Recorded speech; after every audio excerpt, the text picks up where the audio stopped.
A call for help on October 6, 2021 brought 3 police officers, 2 males and 1 female, to a woman's residence after an unsuccessful attempt to take her own life. She says one of those officers later returned alone. The complainant, whose identity is being withheld, says she allowed the high-ranking officer inside because she believed he had returned to check on her condition. She says she had taken medication with alcohol and was drowsy, but remained aware of what was happening. According to her account, the officer sat beside her, checked her condition, and then turned off the light.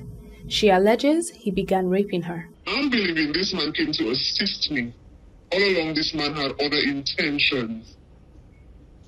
I'm hearing him opening a bag, something that sounded like a nylon bag. He stood up and he turned off the light. Right there and there, I knew something was wrong, something was up. I'm in panic mode because I do not know what he is going to do. And knowing that he's an officer, I do not know, and I do not want to struggle or cause anything to make him hurt me. He went on to put apparently he had a condom in the bag. He wore a condom, and then he started to, he started, I'm pissed and I'm angry.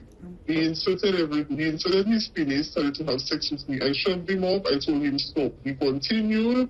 I shoved him off again and he stopped. The complainant says she told her cousin the next morning and was taken to a hospital for a rape kit, and later spent 8 days in a mental health facility following a suicide attempt. She says she gave a police statement and identified the accused during an identification procedure. She alleges that the high-ranking officer began stalking her social media pages and leaving comments. Those details have not been independently confirmed by police. She says the case remained unsolved for nearly 5 years, and she migrated in 2023, citing the assault, ongoing fear, and lack of progress in the case as reasons for leaving St. Lucia.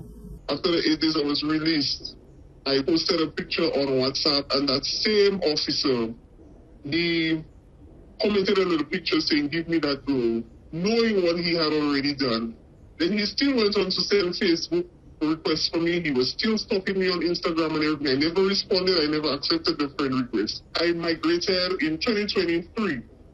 I migrated to another place because I was not feeling safe. According to the woman, the high-ranking officer was arrested and released on bail. The complainant says she was contacted on July 3, 2026 and told the matter was proceeding to court. She alleges a request to participate virtually was denied, forcing her to travel to St. Lucia on short notice. She says she gave evidence but later learned that the matter had been dismissed. The official reason for that outcome has not been confirmed. She also alleges that comments made during the proceedings caused her to question whether she had been treated fairly. The lawyer called me the Friday. Apparently, I was represented by one of the state lawyers. He called me the Friday, tried to get me prepared, and told me that the court case will be the following Monday. So I told him I am not in Saint Lucia. I can only do this virtually. So he sent in a virtual request to the judge or whoever he was supposed to send it to. And he told me, find the nearest police station where I can go to, so I could be safe and everything could be legal. When it was my turn, the judge asked, where am I? So the lawyer is saying he sent in an application to request that it's done virtually. She said she knows nothing about that. And she went on to say, I know that woman is not in St. Lucia. I know that woman is not Staten Island. Why would you address a victim as that woman? You don't know me. You don't know anything about me. You're a professional. You don't address anybody in that manner. So right there and there, I sense some biasness. The complainant says she wants accountability, not only for herself, but for other people who may be afraid to report allegations involving persons in authority. The woman says nearly 5 years have passed, but the trauma remains. She says the alleged assault changed the course of her life, contributed to her decision to migrate, and left her still waiting for answers from the institutions she expected to protect her. It causes a trauma, especially for somebody who's been through depression. Any little thing relating to that area could trigger the person. Life as mental health is a serious thing, and a lot of people are going through it silently. Nearly 5 years after she says her life changed forever, this woman says she's still searching for the one thing she believes has been missing: justice.